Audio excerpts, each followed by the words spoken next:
जहां केंद्रीय वित्त राज्य मंत्री और महाराजगंज संसदीय क्षेत्र से 7वीं बार सांसद बने पंकज चौधरी ने उत्तर प्रदेश के भाजपा अध्यक्ष पद के लिए नामांकन दाखिल कर दिया है। यूपी के मुख्यमंत्री योगी आदित्यनाथ पंकज चौधरी के प्रस्तावक बने। पिछड़ा वर्ग यानी कि ओबीसी की कुर्मी जाति से आने वाले पंकज चौधरी प्रधानमंत्री नरेंद्र मोदी, गृह मंत्री अमित शाह और रक्षा मंत्री राजनाथ सिंह के भरोसेमंद माने जाते हैं। पंकज चौधरी ही यूपी बीजेपी के नए अध्यक्ष होंगे। ये अब तय हो गया है क्योंकि पंकज चौधरी के अलावा किसी और ने भी नामांकन नहीं किया है।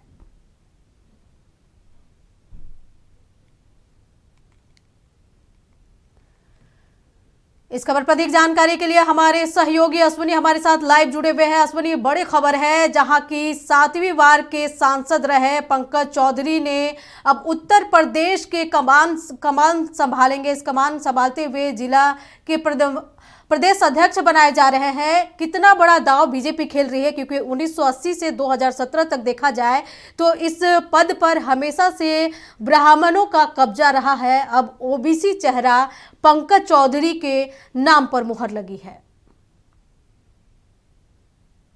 देखिए अंजना, बिल्कुल आपको बता दें कि पंकज चौधरी ने आज अपना नामांकन दाखिल कर दिया है। उनके साथ में सीएम योगी और दोनों डिप्टी सीएम व स्मृति ईरानी और साथ में स्वतंत्र देव सिंह व बेबी रानी मौर्य और सूर्य प्रताप शाही सभी लोग मौजूद रहे।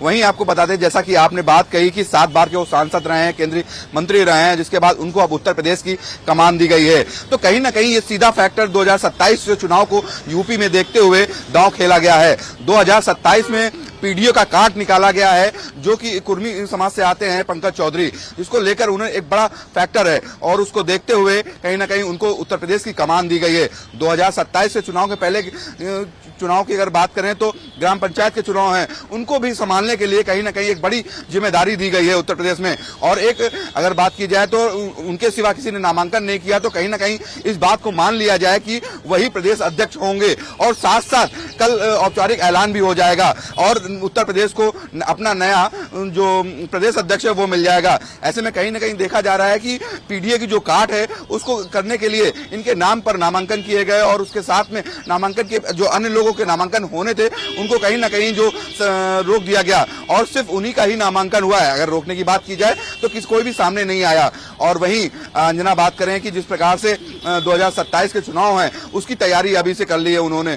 भारतीय जनता पार्टी एक ऐसी पार्टी है जो एक चुनाव खत्म होने के बाद दूसरे चुनाव की तैयारी में लग जाती है। तो बिहार के बाद में अब कहीं ना कहीं उत्तर प्रदेश में 2027 का चुनाव है। हालांकि अभी उसमें साल भर है, 1.5 साल है, मगर कहीं ना कहीं उन्होंने अभी से पूरी तैयारियां कर ली हैं। उसको देखने को सीधा सीधा ये देखने को मिल रहा है कि जो पीडीए जो विपक्ष का काट है उसको उन्होंने मजबूत किया है। जी, लेकिन अश्विनी, देखा जा रहा है जिस तरीके से सपा ने कुर्मियों को साधने की भरसक कोशिश की है, चाहे वो पिछड़ा हो, दलित हो, कुर्मी जो होते हैं, ओबीसी होते हैं, इन सब को साधने की कोशिश समाजवादी पार्टी कर रही है। तो क्या बीजेपी इससे डर गई, इसलिए वो बीजेपी ओबीसी का चेहरा पंकज चौधरी के रूप में प्रदेश अध्यक्ष के रूप में उतारी है?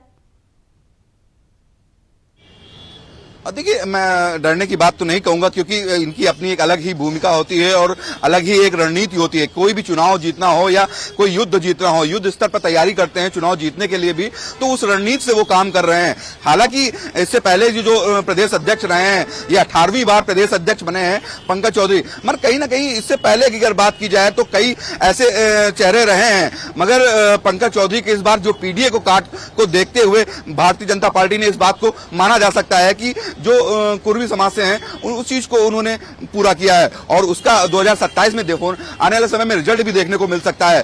और रही बात डरने की, तो जाहिर सी बात है डरने की यहाँ पे ऐसी कोई चीज सामने नहीं आती, मगर कहीं ना कहीं ये जरूर है कि हम अपनी पूरी मजबूती से फाइट करेंगे 2027 में। हालांकि इस चीज को सीधा सीधा यही माना जाए कि जिस प्रकार से पहले भी जो प्रदेश अध्यक्ष रहे हैं व अन्य समाजों से रहे, इस बार कुर्मी समाज को मिला है, एक बड़ा मौका मिला है और सबका साथ सबका विकास, जैसे कि पीएम मोदी का एक नारा है और उस चीज को लेकर वो पूरी तरह साथ में चलते हैं, उसी चीज को देखने को मिला है। चाहे छोटा वर्ग हो चाहे बड़ा वर्ग हो, हर चीज को दिखाते हुए ये चीज उन्होंने फैसला लिया है। जी अश्विनी, लेकिन बड़ा सवाल उठता है जिस तरीके से अब प्रदेश अध्यक्ष का कमान इनको मिल गया है पंकज चौधरी को, कल औपचारिक ऐलान भी हो जाएगा।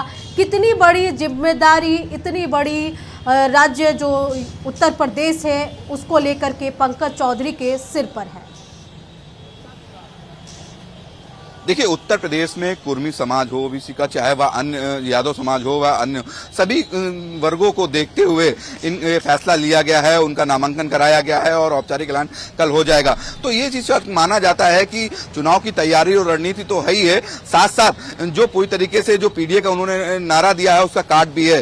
तो ये चीज कहीं ना कहीं साफ हो चुकी है कि एक बड़ी ओबीसी समाज को व कुर्मी समाज को व अन्य जो उनसे जुड़े हुए वर्ग के लोग हैं उनको साधने का प्रयास किया गया है। तो कहीं ना कहीं ये चीज क्लियर है पूरी तरीके से कि भारतीय जनता पार्टी किसी भी प्रकार से कोई भी उसमें छूट नहीं छोड़ती। कोई भी चुनाव हो और कोई भी या चीजें हो, छोटी सी छोटी चीज को वो भव्य इवेंट बना देती हैं। कहीं उसी प्रकार से इसको भी देखा गया है और एक जो कल उनका औपचारिक ऐलान होना है उसको लेकर भी जो मंत्री हैं व अन्य लोग हैं उनके लिए पहले से ही ऐलान कर दिया गया था। वो सभी लोग मुख्यालय पर रहेंगे और मुख्यालय के साथ साथ वह प्रदेश मुख्यालय पर एक बड़ा जश्न की तैयारी की जा रही है। जी अंजना।